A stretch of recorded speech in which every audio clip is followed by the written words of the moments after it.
क्यों हम दोनों मुल्कों के रहने वाले जो है वो एक दूसरे की ज़ुबान इस कदर आसानी से समझ लेते हैं। ब्रिटिश का जहाँ पर डायरेक्ट रूल था वहाँ पर ज़्यादातर उर्दू जो है वो इम्पोज़ की गई थी इन रीजन्स के अंदर। जब पार्टीशन हुई अंग्रेज़ों के ज़माने के बाद तो हमने जो है ज़बानों का भी बंटवारा कर दिया। तकरीबन 51 मिलियन नेटिव स्पीकर्स जो है वो इंडिया में हैं उर्दू लैंग्वेज के। एक और जो बहुत बड़ा डिफरेंस समझा जाता है दोनों लैंग्वेजेस के बीच में वो ये है जो कि टोटली एक मिसकंसेप्शन है कि उर्दू मुसलमान बोलते हैं और हिंदी जो है वो हिंदू बोलते हैं।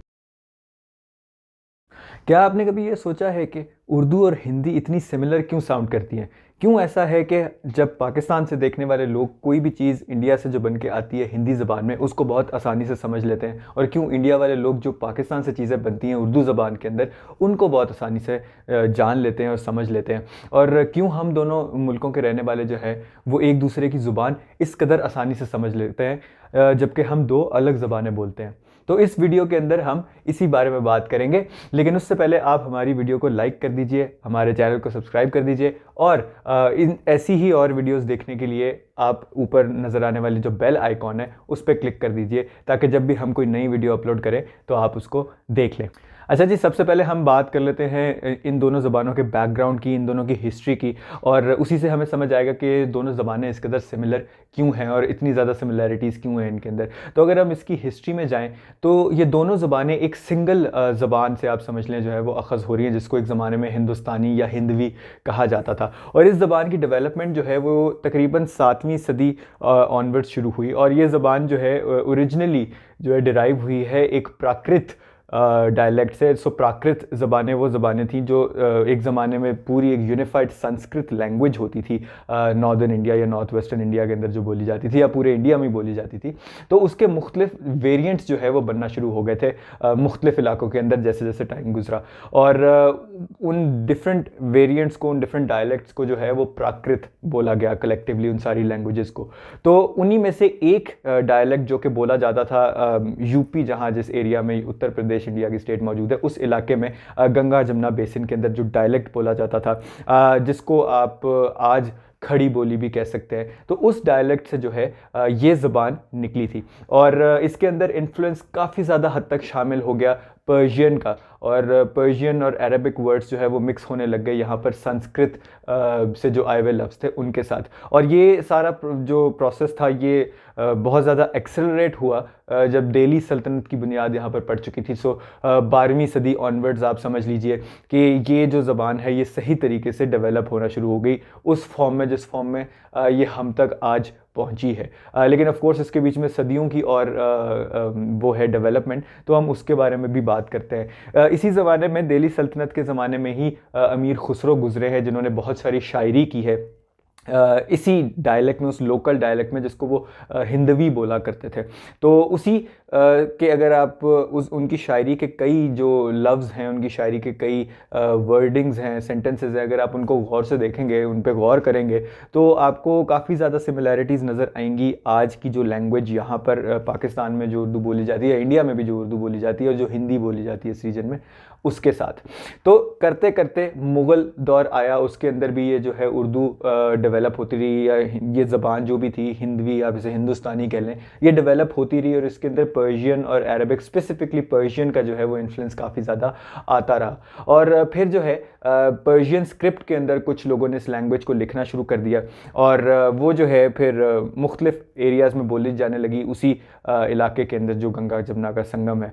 और आहिस्ता आहिस्ता उसकी बहुत ज़्यादा किस्में जो है, जो उसकी जो कुछ कैरेक्टरिस्टिक्स थी वो फाइनलाइज होने लग गई, और ऐसे ही करते करते जो है तकरीबन 18वीं सदी आन पहुंची, जिसके अंदर फाइनली ये ज़बान जो है ये पहुंच गई मुग़ल कोर्ट के अंदर, और पर्शियन को रिप्लेस कर लिया उर्दू मोहल्ला ने, या उर्दू ज़बान की जो एक बिल्कुल शुरू वाली किस्म थी। अब उर्दू जो लफ्ज़ है ये टर्किक ओरिजिन्स हैं इस लफ्ज़ के, और इसका मतलब है लश्करी ज़बान।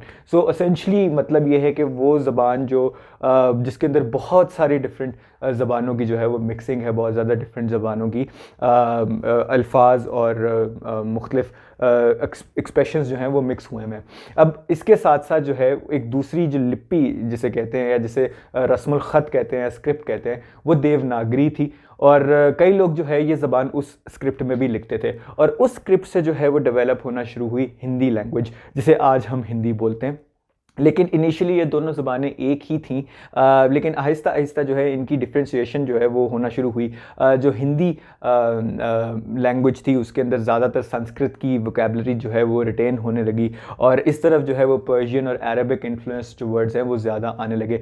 लेकिन अगर आप गौर करेंगे तो दोनों लैंग्वेजेस के अंदर जो है वो संस्कृत और पर्शियन साइड के जो है वो लफ्ज़ आपको बकसरत मिल जाएंगे। करते करते मुगलिया दौर ख़त्म हो गया, और उसके बाद आते हैं अंग्रेज़। और अंग्रेज़ों ने जो है नॉर्दर्न इंडिया के रीजन्स में, या हिंदुस्तान का जो इलाका था यहाँ पे नॉर्दर्न एरियाज़ में, जो इंडिया के नॉर्दर्न रीजन्स हैं, पाकिस्तान के नॉर्दर्न एरियाज़ नहीं, और जो इंडिया के नॉर्थ वेस्टर्न रीजन्स थे जहाँ पे आज पाकिस्तान मौजूद है, तो यहाँ पर उन्होंने उर्दू को एज एन ऑफिशियल लैंग्वेज जो है वो यूज़ करना शुरू किया कोर्ट की कार्रवाई वगैरह के लिए, और ये स्क्रिप्ट जो है वो यहाँ पर राइज हो गया। अब जो दूसरी तरफ है हिंदी स्क्रिप्ट, वो भी साथ साथ डेवलप होता रहा। वो कुछ इलाकों में यूज़ हो रहा था फॉर ऑफिशियल पर्पसेस, लेकिन ब्रिटिश का जहाँ पर डायरेक्ट रूल था वहाँ पर ज़्यादातर उर्दू जो है वो इम्पोज की गई थी इन रीजन्स के अंदर। अब जैसे अगर आप दूसरी तरफ साउथ इंडिया की तरफ ले लें, तो साउथ इंडिया के अंदर एक ज़बान जिसे दक्कनी बोला जाता है, वो भी इसी ज़बान की एक फैमिली से वहाँ गई हुई है। उर्दू की एक किस्म है, हिंदवी की है, हिंदुस्तानी की एक किस्म है, और वो भी मुख्तलिफ मुस्लिम रूलर्स के अंडर जो है वो साउथ इंडिया के अंदर डेवलप होती रही। इसलिए बहुत सारे लोग जो दक्कन के एरिया में रहते हैं आज भी, या वहाँ से ताल्लुक़ रखते हैं, वो भी एक इसी किस्म की जो है वो लैंग्वेज बोलते हैं। ऑब्वियसली इसके अंदर थोड़ा सा जो है वो डायलेक्ट फ़र्क है मेन उर्दू और हिंदी के साथ। तो अब जो है हम देख लेते हैं कि ये ज़बानें बोलते कौन लोग हैं। अब जब पार्टीशन हुई अंग्रेज़ों के ज़माने के बाद, तो हमने जो है ज़बानों का भी बंटवारा कर दिया, और हिंदी इंडिया में रह गई और उर्दू पाकिस्तान में आ गई। लेकिन हम अक्सर ये बात भूल जाते हैं कि उर्दू ज़बान जितनी पाकिस्तान के अंदर बोली जाती है, इतनी ही मतलब तकरीबन काफ़ी ज़्यादा लोग जो है वो नेटिव स्पीकर जो है इंडिया में उर्दू बोलते हैं। तकरीबन 51 मिलियन नेटिव स्पीकर्स जो है वो इंडिया में हैं उर्दू लैंग्वेज के। और इसी तरह जो पाकिस्तान में पार्टीशन से पहले ख़ास तौर पे जो देवनागरी स्क्रिप्ट के अंदर जो हिंदी लिखी जाती थी, वो भी पढ़ने वाले काफ़ी सारे लोग थे, और आज भी कुछ लोग इस स्क्रिप्ट को पढ़ सकते हैं। लेकिन अगर हम जनरली बात करें तो पाकिस्तान की नेशनल लैंग्वेज है उर्दू, लेकिन इसके अलावा जो है उर्दू एक तरह से आप कह लीजिए ऑफिशियली रिकग्नाइज्ड लैंग्वेज है इंडिया के अंदर भी, क्योंकि तकरीबन 51 मिलियन स्पीकर्स हैं इस लैंग्वेज के। लेकिन पाकिस्तान से देखने वाले कई लोगों को शायद हैरानी हो, इंडिया की कोई एज सच नेशनल लैंग्वेज नहीं है। सो हिंदी भी is one of the many official languages in India, और इंडिया में उसके काफ़ी ज़्यादा स्पीकर्स पाए जाते हैं। अब ये तो हो गई बात कि कौन कहाँ पर इन ज़बानों को बोलता है, और पाकिस्तान और इंडिया दोनों में ही ये ज़बानें बोली जाती हैं। और जैसे कि मैंने आपको पहले भी कहा कि जब भी पाकिस्तान से देखने वाले इंडिया में ये फिल्में देखते हैं बॉलीवुड की, तो वो बड़ी आसानी से समझ जाते हैं कि आगे क्या बात हो रही है। तो उसका भी एक बहुत मेन रीज़न ये है कि जब पार्टीशन के बाद इंडियन सिनेमा अपने पैरों पर खड़ा हो रहा था, तो उस टाइम पर बहुत ज़्यादा जो लोग उस टाइम पर इंडस्ट्री में काम कर रहे थे वो उर्दू में बात करते थे या उर्दू में लिखा करते थे। तो बहुत सारे स्क्रिप्ट राइटर्स, बहुत सारे एक्टर्स जो है वो एक्चुअली हिंदी से ज़्यादा उर्दू में बात कर रहे थे और उर्दू में लिख रहे थे चीज़ें। तो बहुत बड़े बड़े नाम जैसे कि आप के आसिफ साहब की मुग़ल आज़म फिल्म देख लें, उसका डायलॉग पूरी तरह उर्दू के अंदर मौजूद है। इसी तरह महबूब खान साहब की फिल्में जो हैं उसके अंदर भी उर्दू जो है वो उर्दू ही के अंदर जो है ज़्यादातर बात की जाती थी। तो वो इन्फ्लुएंस भी बॉलीवुड के अंदर रहा है, और आप इन दोनों लैंग्वेजेस को कभी भी कम्प्लीटली सेपरेट नहीं कर सकते। भले आप उसको उर्दू कहें, हिंदी कहें, दोनों बहुत ज़्यादा इंटरकनेक्टेड हैं एक दूसरे के साथ, क्योंकि तकरीबन तमाम ग्रामर, ऑलमोस्ट सारी ग्रामर और एक बहुत बड़ा एक्सटेंट जो वोकेबलरी का है वो दोनों लैंग्वेजेस का सेम है। तो जब भी हम एक दूसरे की ज़बान को सुनने की कोशिश करते हैं तो हमें काफ़ी ज़्यादा चीज़ें जो है वो सिमिलर नज़र आती हैं। लेकिन फिर जब लेटर ऑन काफ़ी ज़्यादा टाइम गुजर गया, तो जब पाकिस्तान के अंदर इंडियन फिल्में आती रहीं, अभी भी देखी जाती हैं, तो आहिस्ता आहिस्ता लैंग्वेज में वहाँ की कुछ इंडियन जो हिंदी लैंग्वेज की तरफ से लफ्ज़ आ रहे थे वो ज़्यादा आना शुरू हो गए। जैसे कि विश्वास, यकीन की जगह विश्वास आ गया, या भविष्य, फ्यूचर के, मुस्तकबिल की जगह वो लफ्ज़ आ गए। तो उसके अंदर फिर ये जो है आहिस्ता आहिस्ता वो इन्फ्लुएंस भी हमें नज़र आने लग गया, और हमें लगने लग गया कि हाँ, किसी ना किसी जगह पे हिंदी और उर्दू दो मुख्तलिफ लैंग्वेजेस है। तो इसी तरह जो है हमें लगता है कुछ जगहों पर कि ये मुख्तलिफ लैंग्वेजेस हैं, लेकिन उसके बावजूद हम सब बड़ी आसानी से जो है वो कॉन्वर्सेशन समझ लेते हैं अनटिल एंड अनलेस कि बहुत ही ज़्यादा गाढ़ी उर्दू या हिंदी के अंदर बात की जा रही हो। तो अब अगर हम कुछ स्पेसिफिक सिमिलैरिटीज़ के ऊपर हिस्ट्री और पूरा कॉन्टेक्स्ट जानने के बाद बात कर लें, तो इसके अंदर जो सबसे पहली सिमिलैरिटी आती है वो है ग्रामर। तो जैसे कि आप देखेंगे कि मुख्तलिफ ग्रामर के जो एस्पेक्ट्स हैं, जैसे उर्दू में हम इस्तेमाल करते हैं का, की, के, ठीक है, इस तरह के लफ्ज़ इस्तेमाल करते हैं एक्सप्लेन करने के लिए मुख्तलिफ चीज़ों को। तो हिंदी में भी ऐसे ही लफ्ज़ हैं, जैसे कि ये मेरा कलम है, ये आपका कलम है, या ये आपका पेन है। तो हिंदी में भी ऐसे ही बोलते हैं, उर्दू में भी ऐसे ही बोलते हैं। ये का, की, के, पूरी जो ग्रामर इसके अंदर जो है यूज़ होती है दोनों लैंग्वेजेस के अंदर, वो ऑलमोस्ट सिमिलर ही है। तो आप जब भी कोई सेंटेंस सुनेंगे उसके अंदर, क्योंकि ग्रामर सेम है, इवन दो अगर अल्फाज मुख्तलिफ हो, जैसे उर्दू के अंदर आप अगर कुछ ऐसा जुमला बोलें कि मैं आज के रोज़ लाहौर जा रहा हूँ, ठीक है, तो अब हो सकता है कि रोज़ का मतलब किसी नेटिव हिंदी स्पीकर को ना मालूम हो, लेकिन वो दिन ही है लफ्ज़, और उसका आपको सेंस समझ आ जाएगी कि हाँ यार ये है, क्योंकि बीच में ग्रामर जो है वो काफ़ी सिमिलर है। इसी तरह अगर मैं हिंदी के अंदर अगर कोई सेंटेंस बोलना शुरू करूं कि आपका भविष्य बहुत आपके भविष्य में बहुत अंधेरा है, तो ये इसका मतलब भी जो उर्दू स्पीकर्स है या जो उर्दू बोलने वाले लोग हैं उनको भी बड़ी आसानी से समझ आ जाएगा कि क्या बात हो रही है। इवन दो हो सकता है उनमें से काफ़ी सारे लोगों को भविष्य का मतलब ना पता हो, लेकिन जो ग्रामर बीच में यूज़ हो रही है का, की, के, तो वो तकरीबन सिमिलर है, इसलिए हम इन सेंटेंसेस को बड़ी आसानी से समझ लेते हैं। अब इसके अलावा एक और जो इनके अंदर सिमिलैरिटी है वो है ग्रामर। अब तकरीबन 75% या 80% वोकेबलरी जो है वो सेम है। वोकेबलरी मतलब जो मुख्तलिफ अल्फाज या शब्द यूज़ होते हैं दोनों लैंग्वेजेस के अंदर वो सिमिलर हैं। तो जैसे कि आज, कल, दिन, रात, सुबह, शाम, ये काफ़ी ज़्यादा कॉमन लफ्ज़ हैं जो दोनों तरफ जो है वो यूज़ होते हैं दोनों लैंग्वेजेस के अंदर। इसी तरह मैं जो कॉन्वर्सेशन कर रहा हूँ, ये अल्फाज या ये जो वर्ड्स हैं ये दोनों लैंग्वेजेस में बहुत ईजीली जो है वो फिट बैठ सकते हैं। तो ये एक और दोनों लैंग्वेजेस की सिमिलैरिटी है। इसके अलावा जो है जो तीसरी सिमिलैरिटी है वो है सेंटेंस स्ट्रक्चर, और सेंटेंस स्ट्रक्चर भी दोनों लैंग्वेजेस का तकरीबन सेम है। अब जैसे कि फॉर एग्जांपल हम इंग्लिश में अगर बोलेंगे कि आई वेंट टू लाहौर, तो उसमें जो है जो वर्ब है वो नाउन से पहले आ रहा है, लेकिन अगर हम उर्दू और हिंदी में बात करेंगे तो वो आएगा मैं लाहौर जा रहा हूँ। तो इसमें नाउन जो है या मैं लाहौर गया, सॉरी, सो उसके अंदर जो है नाउन पहले आ रहा है और वर्ब बाद में आ रहा है। तो दोनों लैंग्वेजेस में ऐसे ही सेंटेंस बोला जाता है। और इसके अलावा आप अंग्रेज़ी में आई लाहौर टू वेंट नहीं बोल सकते या आई लाहौर वेंट टू नहीं बोल सकते, क्योंकि वो स्ट्रक्चर जो है वो सेंटेंस स्ट्रक्चर इंग्लिश में थोड़ा रिजिड है। लेकिन उर्दू और हिंदी में आप इसको उल्टा करके भी बोल सकते हैं और दोनों लैंग्वेजेस में बोल सकते हैं। सो फॉर एग्जांपल मैं गया था लाहौर भी एक सही सेंटेंस है given the context. So for example मैं गया था लाहौर लेकिन मुझे वहाँ पर वो शख्स नहीं मिला या वो आदमी नहीं मिला, ठीक है। तो वो गिवन द सेंटेंस टाइप या जो सेंटेंस में आप बात करना चाह रहे हैं उसके ऊपर बेस करते हुए आप सेंटेंस स्ट्रक्चर को भी चेंज कर सकते हैं थोड़ा बहुत, और ये फ्लेक्सिबिलिटी दोनों उर्दू और हिंदी लैंग्वेजेस के अंदर मौजूद है। अब अगर हम बात कर लें इन दोनों लैंग्वेजेस के बीच मौजूद थोड़े से डिफरेंसेस की, जिसकी वजह से हो सकता है लोगों को ये गुमान हो कि दो बिल्कुल मुख्तलिफ लैंग्वेजेस हैं या लोग ये सोचते हों कि ये दो डिफरेंट लैंग्वेजेस हैं, तो उन डिफरेंसेस के ऊपर थोड़ी सी बात कर लेते हैं। तो सबसे बड़ा डिफरेंस और सबसे ऑब्वियस डिफरेंस जो है दोनों लैंग्वेजेस के बीच में वो ये है कि दोनों लैंग्वेजेस एक डिफरेंट स्क्रिप्ट में लिखी जाती हैं। सो मोस्टली जो है हिंदी लैंग्वेज जो है वो एक देवनागरी स्क्रिप्ट के अंदर लिखी जाती है, जो कि यहाँ का एक लोकली डेवलप्ड स्क्रिप्ट है इस रीजन का। और बहुत सारी और लैंग्वेजेस जो है वो स्क्रिप्ट के अंदर लिखी जाती हैं, जैसे कि फॉर एग्जांपल संस्कृत भी जो है वो देवनागरी स्क्रिप्ट में लिखी जाती है। इसी तरह जो है मराठी लैंग्वेज भी जो है वो देवनागरी स्क्रिप्ट के अंदर लिखी जाती है। तो ये एक लोकल लिपि या लोकल रस्मुल ख़त है जिसके अंदर ये लैंग्वेज लिखी जाती है। अब दूसरी तरफ उर्दू जो है वो पर्शियन रस्मुल ख़त के अंदर लिखी जाती है, जिसको नस्तालिक बोला जाता है, तो वो उस रस्मुल ख़त के अंदर या उस स्क्रिप्ट, उस लिपि के अंदर लिखी जाती है। तो ये एक सबसे ऑब्वियस डिफरेंस है, और जिसकी वजह से जो है दोनों लैंग्वेजेस के जो स्पीकर्स हैं या जो दोनों लैंग्वेजेस में लिखने वाले या दोनों लैंग्वेजेस में फ्लुएंट लोग हैं, वो दूसरी लैंग्वेजेस के रिटन वर्जन नहीं समझ पाते। और ये एक बहुत बड़ा गैप है दोनों लैंग्वेजेस के बीच में, जो इस वजह से आता है कि क्योंकि स्पोकन लैंग्वेज अगर कोई बोल रहा हो हिंदी या उर्दू, तो आपको ज़्यादा डिफ़िकल्टी नहीं होगी समझने में कि क्या बोला जा रहा है। लेकिन on the other hand side अगर आप उसका रिटन वर्जन देखेंगे तो वो बहुत डिफरेंट है, और दोनों की जो सिस्टम्स है राइटिंग के वो भी बहुत डिफरेंट हैं दोनों स्क्रिप्ट्स के। हिंदी जो है वो लेफ़्ट टू राइट जाती है, उर्दू राइट टू लेफ़्ट आती है। लेकिन दोनों इस खित्ते की पूरी तारीख को समझने के लिए आपको दोनों लैंग्वेजेस जो है, दोनों स्क्रिप्ट्स समझ आने चाहिए। दैट्स वेरी इंपॉर्टेंट, क्योंकि दोनों स्क्रिप्ट्स के अंदर बहुत ज़्यादा इंपॉर्टेंट काम हुआ है ओवर द सेंचुरीज़।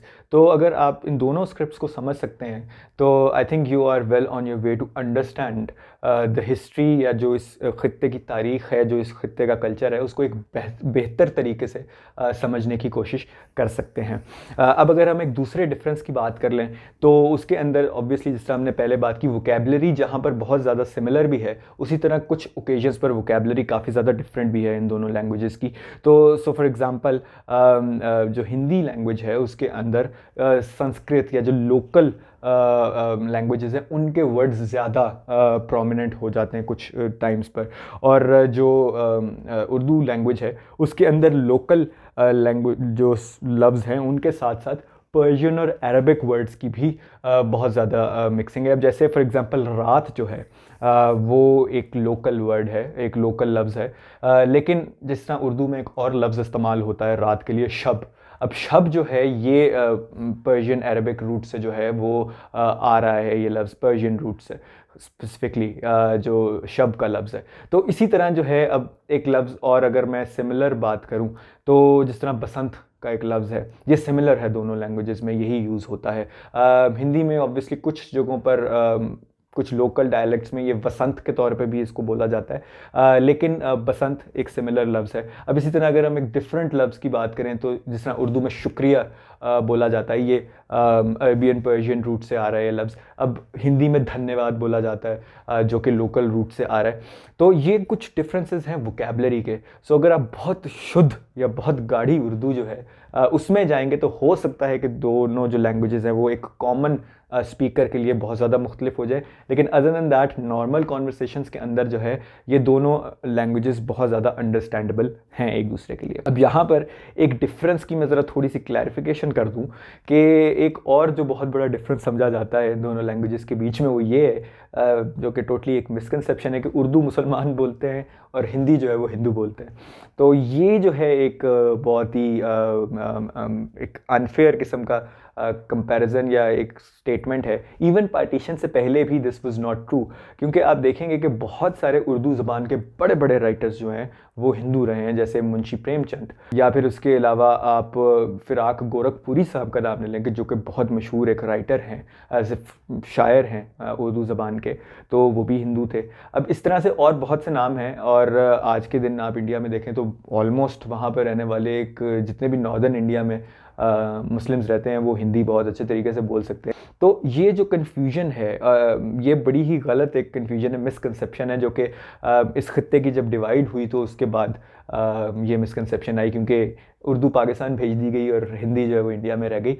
तो ये जो है एक ज़बानों का बंटवारा जो है वो करने की कोशिश की गई थी, which along the religious lines, which is not true. इसके अलावा पार्टीशन से पहले बहुत सारे, जिस तरह मैंने आपको बताया कि नॉर्दर्न या नॉर्थ वेस्टर्न रीजन्स में इंडिया के जो लैंग्वेज थी ब्रिटिश टाइम्स में वो उर्दू थी ऑफिशियल लैंग्वेज। तो बहुत सारे लोग जो हैं उस ज़माने में regardless of their religion were very proficient in Urdu. तो ये एक बात समझने की है, और ये एक मिसकंसेप्शन है जिसको आई थिंक हमें रिमूव करना चाहिए कि ये ज़बानें किसी स्पेसिफिक मज़हब से ताल्लुक़ नहीं रखती, तो इसलिए इनको रिलीजियस लाइंस पर जो है वो डिवाइड करने की कोशिश ना करें काइंडली। इस पॉइंट पे मैं उम्मीद करता हूँ कि आप लोगों को अच्छे से कुछ डिफरेंसेस, कुछ सिमिलैरिटी समझ आ गई होंगी हिस्टोरिकल कॉन्टेक्स्ट के तनाजुर में भी आप लोगों को, या उसके अंदर रहते हुए भी आप लोगों को आइडिया हो गया होगा कि वाई दीज टू लैंग्वेजेस, या ये दो जो ज़ुबानें हैं वो इतनी सिमिलर हैं एक दूसरे से, और क्यों जो है वो बॉर्डर की जानिब रहने वाले लोग, स्पेशली जो नॉर्दर्न इंडिया में रहने वाले लोग हैं या सेंट्रल इंडिया में रहने वाले लोग हैं, वो क्यों इतनी आसानी से पाकिस्तानियों की बात समझ जाते हैं और पाकिस्तानी क्यों उनकी बात इतनी आसानी से समझ आते हैं। तो ये एक बहुत बड़े, ये कुछ बड़े रीजंस हैं कि हिस्टोरिकल कॉन्टेक्स्ट इसका क्या है, ग्रामर सिमिलर है, वोकैबलरी काफ़ी हद तक सिमिलर है, इसके अलावा सेंटेंस स्ट्रक्चर वगैरह जो ग्रामर से ही रिलेटेड चीज़ें हैं वो काफ़ी हद तक सिमिलर है। तो इस वजह से ये दोनों लैंग्वेजेस इस कदर मिलती जुलती लगती हैं और ये बहनें ही हैं एक दूसरे की, और इनमें डिफरेंस जो है भी वो इतना ज़्यादा नहीं है कि इन ज़बानों को जो है वो आप कंप्लीटली डिफरेंट कह सकें, लेकिन फिर भी इतना डिफरेंस भी है कि ये दोनों अलग लैंग्वेजेस के तौर पे क्वालिफाई कर जाती है। उम्मीद करता हूँ कि आज की ये वीडियो आपको इन्फॉर्मेटिव लगी होगी, आपको पसंद आई होगी। तो अगर आपने इस वीडियो को एंजॉय किया, इस वीडियो से कुछ सीखा, तो इस वीडियो को लाइक ज़रूर कीजिए और हमारे चैनल को सब्सक्राइब भी कर दीजिए, और हमें अपने कमेंट्स के ज़रिए से बताइए कि आपको इस वीडियो में क्या अच्छा लगा, क्या बुरा लगा, हमने कोई गलती की या किसी चीज़ को मिस आउट कर दिया, तो वो भी कमेंट्स के अंदर ज़रूर पॉइंट आउट कीजिए। अगली बार हम हाजिर होंगे किसी और वीडियो के साथ, किसी और टॉपिक के साथ। तब तक के लिए अपना बहुत ज़्यादा ख्याल रखिए और खुदा निगहबान।